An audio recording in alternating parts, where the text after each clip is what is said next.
अस्सलाम वालेकुम। क्या हाल है स्टूडेंट, ठीक है आप सब? उम्मीद करता हूँ आप ठीक होंगे।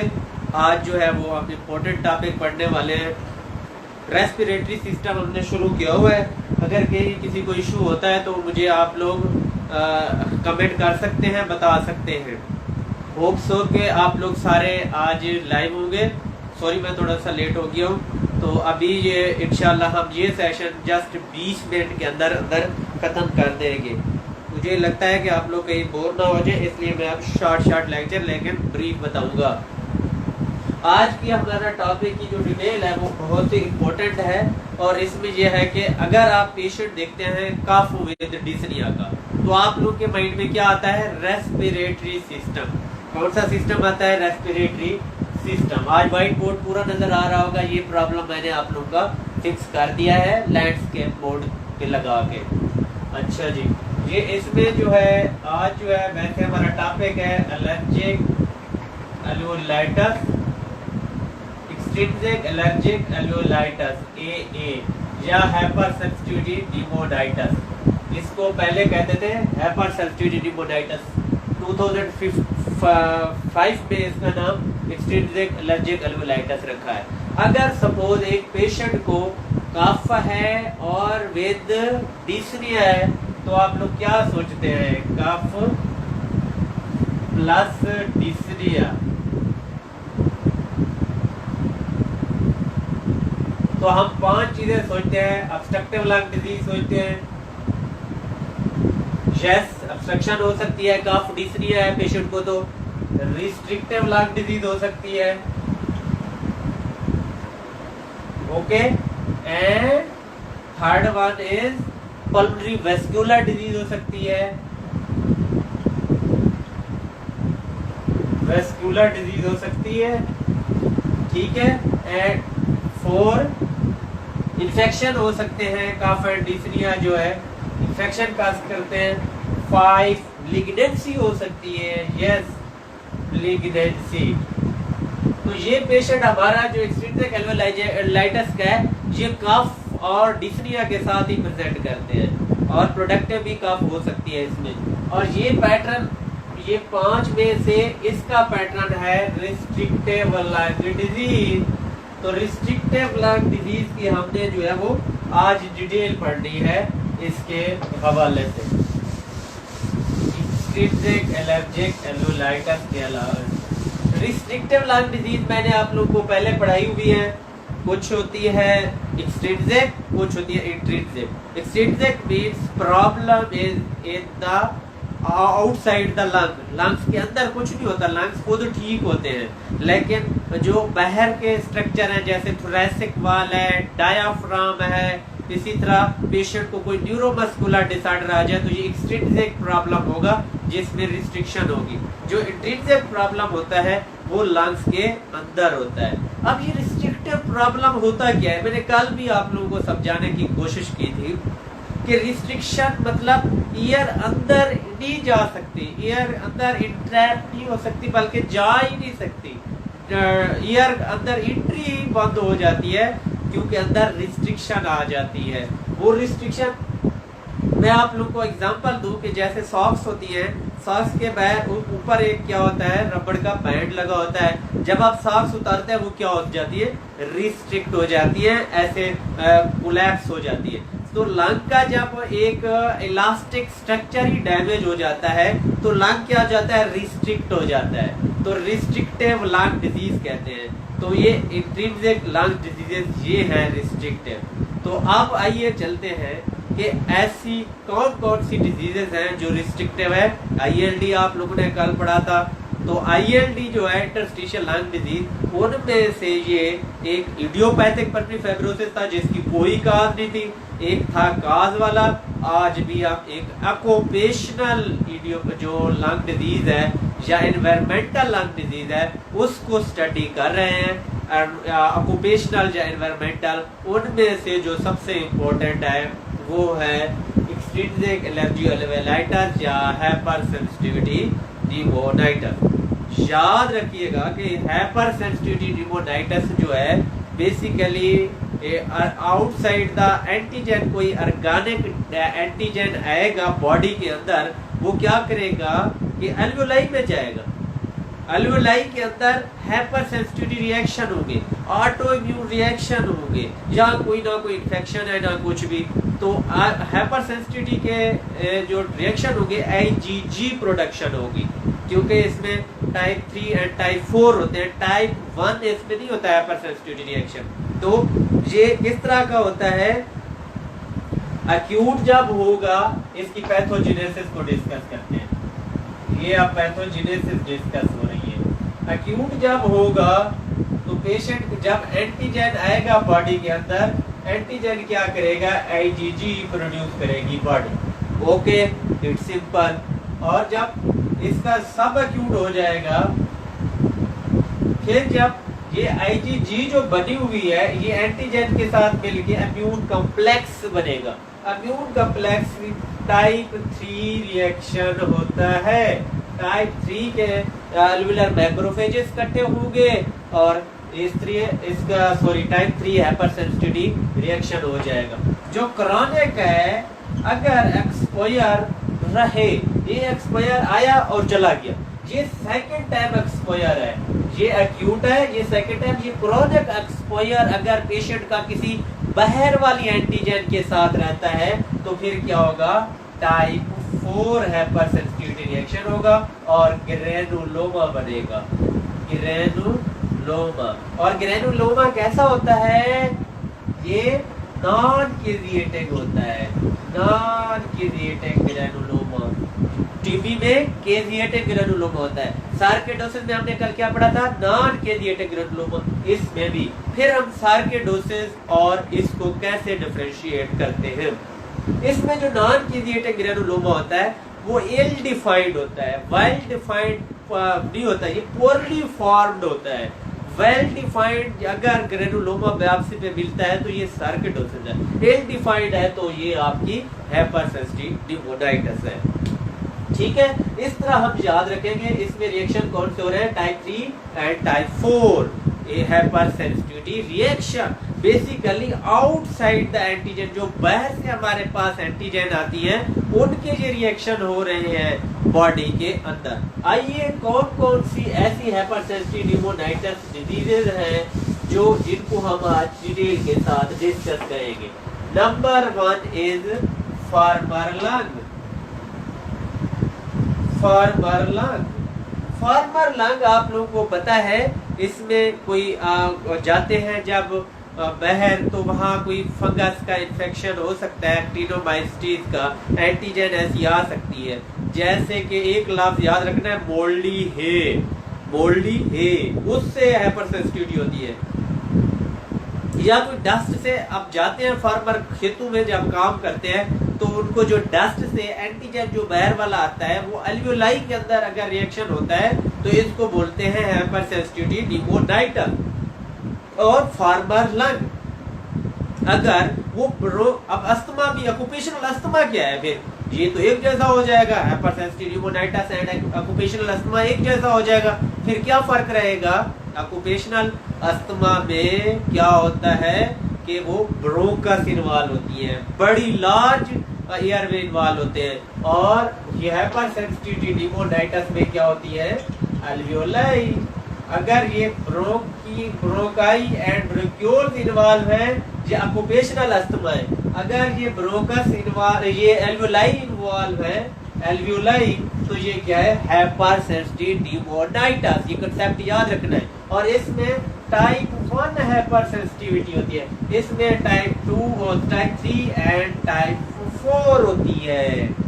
अब आया याद, फीचर एक जैसे होंगे, कफ, डिस्निया, ये वो सारा कुछ, सारे फीचर एक जैसे होंगे। लेकिन अस्थमा में ब्रोंकाई इन्वॉल्व होती है, ब्रोंक्यूल, और इसमें एल्वियोलाई इन्वॉल्व होती है। और इसमें इओसिनोफिलिया नहीं होगा बॉडी के अंदर, नो इओसिनोफिलिया, नो आईजीई, ठीक है, नो हाइपर सेंसिटिविटी 1।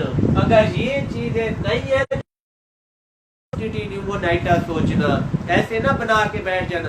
कोई क्वेश्चन है, a farmer working in crops, उसके बाद 4 से 5 घंटे के एक्सपायर पे ये जो एक्यूट थी ना, ये 4 से क्लिनिकल फीचर जब हम इसके पढ़े तो 4 से 8 घंटे के बाद पेशेंट को फीवर, बेल्जिया, ट्रैगर चिल्स, कफ, इस तरह के सिम्टम शुरू, फ्लू लाइक सिम्टम शुरू हो जाते हैं। अब इसको हम ऑक्यूपेशनल अस्थमा भी तो कह सकते हैं कि ऑक्यूपेशन पे गया, उसको इसी तरह के कफ, शार्टनेस ऑफ ब्रेथ शुरू हो गई। लेकिन याद रखिएगा ऑक्यूपेशनल अस्थमा जो है उसमें इयोसिनोफिलिया होता है, तो उसमें आईजीई का लेवल बड़ा होता है, इसमें no eosinophilia, no hypersensitivity type 1, इसमें टाइप 2 एंड और टाइप 4 एंड टाइप 3 रिएक्शन होते हैं। तो इस तरह हम वो डिफरेंशिएट करते हैं। अब हम चलते हैं जब इसको फार्मर लंग्स की तरफ। दूसरा ये फार्मर लंग्स जो है, अच्छा जी, फार्मर लंग्स में आपने एंटीजन कौन सा होगा फार्मर लंग में? वो होता है ये एंटीजन जो है वो कोई फंगल एक्टिनोमाइस्टीज है, जैसे वो हो सकती है थर्मोफिलिक एक्टिनोमाइस्टीज, लेकिन इसका जो ओरिजिनल नेम है वो काफी मुश्किल है, वो याद भी नहीं होता, लेकिन वो एमसीक्यूज में कभी कभी पूछ लेते हैं। सैक्रो, तो नाम भूल जाता है, बहुत लेंथी नाम है उसका नाम है सैक्रोपोलिस्पोरा, पोलिस्पोरा रेक्टी वर्गोला, ये जो है ये इसका नाम है। ये जो एक्टिनोमाइस्टीज हम कह देते हैं, चलो थर्मोफिलिक एक्टिनोमाइस्टीज, ये इसकी एंटीजन होती है जो कि फार्मर लंग में जब मोल्डी हे के पास लग जाता है, सुना होगा स्ट्रा एंड हे, ये आप लोग अगर किसी का बैकग्राउंड गाँव से हो तो उनको पता होता है, जो स्ट्रॉ होता है ये भूसा होता है, ये जो मोल्डी हे है ना, ये एक किस्म की ग्रास है, एक किस्म की ग्रास है, जैसे ऐसे समझे कि जो बनाते हैं साइलेज बनाते हैं बड़े बड़े फार्मर जो है वो कैटल फार्मिंग करते हैं, साइलेज बनाते हैं, तो इसका जब भी वो फार्मर उसके साथ जाएगा तो उसको क्या होगी, कफ शुरू हो जाएगी, स्पुटम, तो इसको बोलते हैं फार्मर लंग। और इसमें ये इसका, और इसमें एंटीजन ये है, और इसके बाद इसको एम्फेसीमा होता है। एम्फेसीमा कौन सी डिजीज है? ऑब्स्ट्रक्टिव। और हम आईएलडी क्या पढ़ रहे हैं? रिस्ट्रिक्टिव, तो ये कॉम्बिनेशन भी हो सकता है, ऑब्स्ट्रक्टिव एंड रिस्ट्रिक्टेड दोनों भी हो सकती है इसमें, ये भी एक इसकी इम्पोर्टेंट बात है। इसके बाद बर्डफोन्सियर, फैंसियर, बर्डकीपर, कुछ पिजन्स रखते हैं घरों में। अच्छा, जो इसका यूएचएस का सिनेरियो आया था वो ऐसे था कि एक बंदे के घर शार्टनेस ऑफ ब्रेथ के साथ आया, और उसके बाद डिप्सनिया था उसको, और कफ थी, उसके घर में पिजन्स थे, और उसकी जो है वो उससे जो है उसके बाद पेशेंट को जो है हमने जब चेस्ट सुनी, बाइलेटरल क्रैकल थे, बताया डायग्नोसिस क्या है, सीधी सीधी हाइपरसेंसिटिव न्यूमोनाइटिस, क्योंकि बर्डफोन्सियर में प्रोटीन, एवियन प्रोटीन जो है वो एंटीजन होती है, एवियन प्रोटीन ये एंटीजन होगी, और एवियन प्रोटीन एंटीजन ये बर्डफोन्सियर की किस से आती है? रूपेक से या फीडर से, ये एंटीजन वहां से आती है, फिर लंग में जाती है, ठीक है। फिर होता है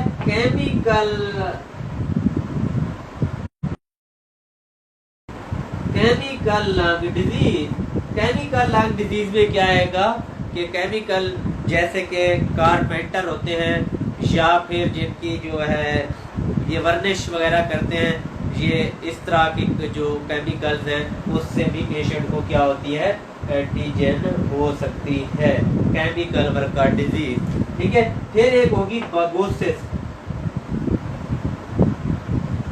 अच्छा, केमिकल वर्कर में वो एंटीजन कौन सी है? मैंने बताई है कि पेट्स वगैरह, वर्निश वगैरह, ठीक है। और सॉरी, इसमें जो है वो एसोसाइनेट जो है वो एंटीजन है, वो तो प्रोडक्ट है ना जिससे होती है, यानी एक्सपायर केस से हो। केमिकल लंग डिजीज में एक्सपायर केस से हो, पेट से हो, तो एंटीजन कौन सी होगी? एसोसाइनेट। बर्ड फंसियर का एक्सपायर कैसे हो, रूपेक से हो या फीदर से हो, तो उसमें एंटीजन कौन सी होगी, एवियन प्रोटीन। फार्मर लंग का एक्सपायर कैसे हो, मोल्डी हे से, फंगस से, या कोई खेतों में काम जो करता है, तो एंटीजन कौन सी होगी इसमें, थ्रोम्बोफिलिक एक्टिनोमाइसिस, ठीक है। और लंग पैथोलॉजी इसमें फाइब्रोसिस होती है, फाइब्रोसिस होगी तो रिस्ट्रिक्टिव पैटर्न होगा, इसमें एम्फेसीमा होता है तो ऑब्स्ट्रक्टिव पैटर्न, तो ये कंबाइंड भी हो सकते हैं। फंगोसिस में एक्सपोजर किस चीज का होगा, शुगर के, ये आप लोगों को पता है पहले, शुगर के। और इसकी एंटीजन कौन सी होगी, थ्रोम्बोफिलिक एक्टिनोमाइसिस। सेम जिस तरह की फार्मर लंग की है, फंगोसिस वाले की भी एंटीजन सेम है, ठीक है, थ्रोम्बोफिलिक एक्टिनोमाइसिस। ये है एक्सट्रिंसिक एलर्जिक एल्वेओलाइटिस मेन चार एग्जाम पॉइंट ऑफ व्यू से। अक्सर लिखते हैं कि बर्ड फंसियर था, एवियन प्रोटीन उसकी एंटीजन, अक्सर लिखते हैं फार्मर लंग था तो सैक्रोपोलिस्पोरा वर्टिकुलरा ये था। इसके बाद का इसका ज्यादा कम फंगोसिस का भी कभी कभी आपसे पूछ सकते हैं। अच्छा जी, ये तो होगी इसकी टाइप्स, ये मेन टाइप्स है। क्लिनिकल फीचर मैंने बता दिए आप लोगों को कि जो एक्यूटली होगा उसमें फीवर होगा, कफ हो, उसको कोई थोड़ी बहुत हो सकती है। जब ये सब एक्यूट होगा तो पेशेंट का जब एक्सपायर वीक्स में होगा तो इसको ठीक होने में भी काफ़ी टाइम लगता है। एक्यूटली जल्दी ठीक हो जाती है, 12 घंटे के बाद ठीक हो जाती है। जब क्रोनिक में जाएगा तब shortness of breath, progressive dyspnoea उस पेशेंट को शुरू हो जाएगा, वेट लॉस हो जाएगा और पेशेंट को इसके बाद जो है वो पेशेंट ऐसे समझे कि रेस्पिरेटरी फेलियर में भी जा सकता है। इसकी कॉम्प्लिकेशन यही होती है कि रेस्पिरेटरी फेलियर टाइप 1 हुआ पेशेंट को, या पल्मोनरी हाइपरटेंशन हुआ, अल्टीमेटली पेशेंट की डेथ हो जाती है। तो ये इसका क्लिनिकल कोर्स है, एक्यूट, सब एक्यूट एंड क्रोनिक। आइए अब मैं बताता हूँ आप लोगों को इसको इन्वेस्टिगेट कैसे करेंगे। एक पेशेंट सपोज आपके पास आ जाता है तो उसको कैसे इन्वेस्टिगेट करते हैं। Number 1 investigation, number 1 thing is, जब हम मैं इन्वेस्टिगेशन की बात करता हूँ तो मैं आप लोगों को ये बताऊँ कि टेस्ट की बात कर रहा हूँ। तो इन्वेस्टिगेशन में टेस्ट के पहले भी एक चीज होती है क्लिनिकल डायग्नोसिस। क्या है इसकी, clinical, number 1। Number 2 provocation test. Provocation test का क्या मतलब होता है, जैसे उसे हो रही थी वहां चले जाए और उसको दोबारा उसके साथ कांटेक्ट करा दे एंटीजन का। Oh my God, it's brutal. क्योंकि वो बेचारे को अगर मोल्डी हे से होती है उसको कहें अंकल मोल्डी हे में चले जाओ, दोबारा आपको वैसा होता है तो हमें पता चल जाएगा कि हाइपरसेंसिटिव न्यूमोनाइटिस है।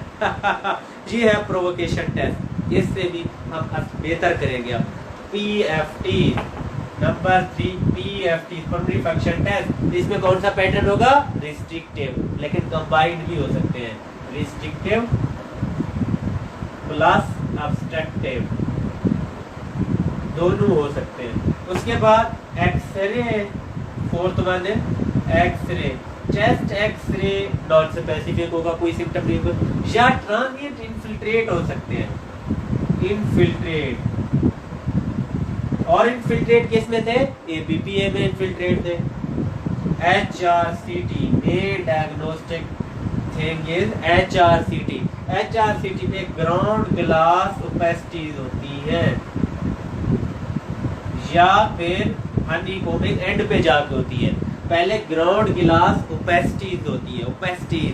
अच्छा, ग्राउंड ग्लास ओपेसिटी में कल भी वर्ड ये बोल रहा था, ये जब भी आपने हाइपरसेंसिटिव न्यूमोनाइटिस या इंटरस्टिशियल लंग डिजीज सोचना है या डिक्शन ब्रोंकिएक्टेसिस, तो ये क्या है बेसिकली, ग्राउंड ग्लास अपीयरेंस किस चीज को कहते हैं, ये एक लंग का पैरेन्काइमा पे हेजीनेस आ जाए, ओपेसिटी आ जाए, लेकिन उसके जो ब्रोंकोवेस्कुलर मार्किंग्स हैं वो इंटैक्ट हो। ऐसी ओपेसिटीज हो उनके अंदर जो वेस्कुलर मार्किंग है वो इंटैक्ट हो, तो इसको कहते हैं ग्राउंड ग्लास ओपेसिटी, वो इसमें होती है, ये याद रखना है।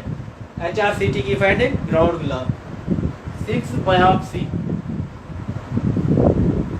बायोप्सी पे क्या मिलेगा आपको?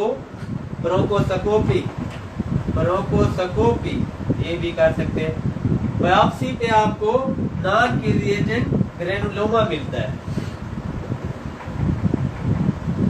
ग्रेनुलोमा। और ये किस में होता है नॉन कैरिएटेड ग्रेनुलोमा, और किस में होता है?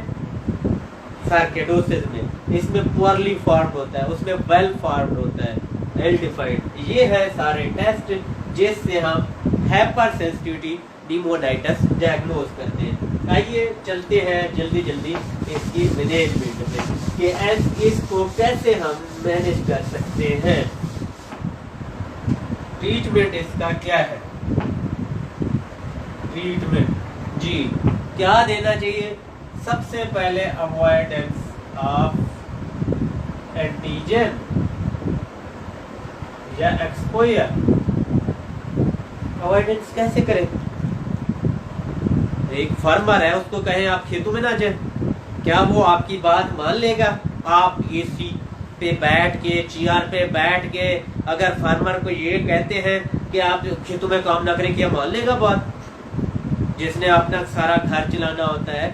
तो इस तरह आप उसको समझाएं कि आप प्रोफेशन चेंज करें या इसके करीब मिनिमम जाया करें, ज्यादा टाइम ना जाएं, या फिर उसको कहें कि मास्क यूज कर ले, उससे भी कुछ काम चल जाता है। तो अवॉइडेंस। इसी तरह कारपेंटर है तो कुछ और काम कर ले, हाइपर सेंसिटिविटी निमोनाइटिस उसको नहीं होगी फिर। अच्छा जी, फिर आप चलते हैं। आज सॉरी मैंने माइक तो लगाया नहीं, ऐसे बोलता रहा हूँ।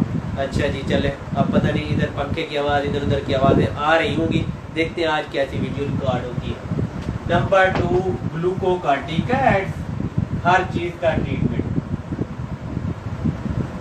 कार्टिकॉइड्स 40 मिलीग्राम डोज में देते हैं और 3 to 4 वीक्स के लिए देते हैं तो पेशेंट ठीक हो जाता है। इसके साइड इफेक्ट्स का भी याद रखना है। ग्लूकोकार्टिकॉइड्स के साइड इफेक्ट भी बहुत होते हैं, लेकिन ये रिवर्स कर देता है इस डिजीज को। Number 3, last resort is lung transplantation.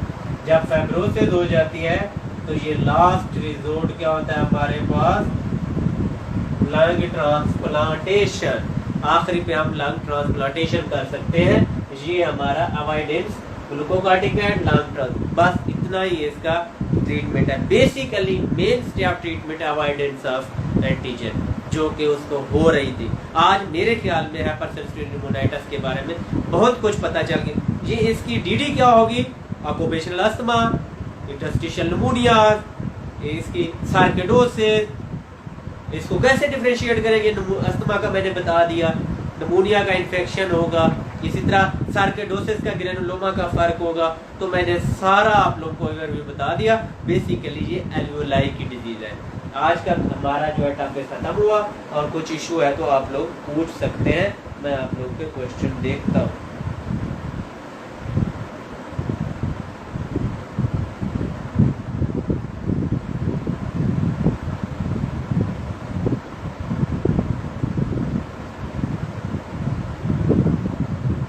जी पूछे, कुछ है तो क्वेश्चन आपके, मैं आप लोगों के लिए ही हूँ इधर।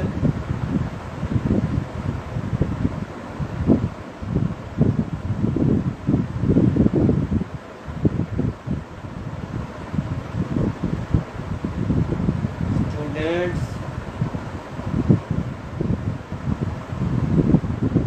हम इंशाल्लाह कल जो है फिर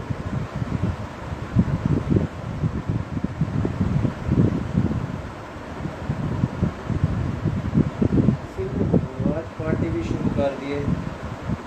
चले जी ठीक है, फिर हम इंशाल्लाह कल मिलेंगे। तब तक के लिए अल्लाह हाफिज़। आप मज़ीद स्टूडेंट को ज्वाइन करें इसको और लेक्चर को, इंशाल्लाह आप लोग के लिए बहुत ज़्यादा हेल्पिंग होगा। आप लोग सब कुछ फ्रैंकली पूछ सकते हैं, डिस्कस कर सकते हैं। हम मेडिकल के बारे में सब कुछ डिस्कस करेंगे इंशाल्लाह। पूरा ये सेशन कंप्लीट होगा, डोंट वरी। और अपना ख्याल रखिएगा। अल्लाह हाफिज़।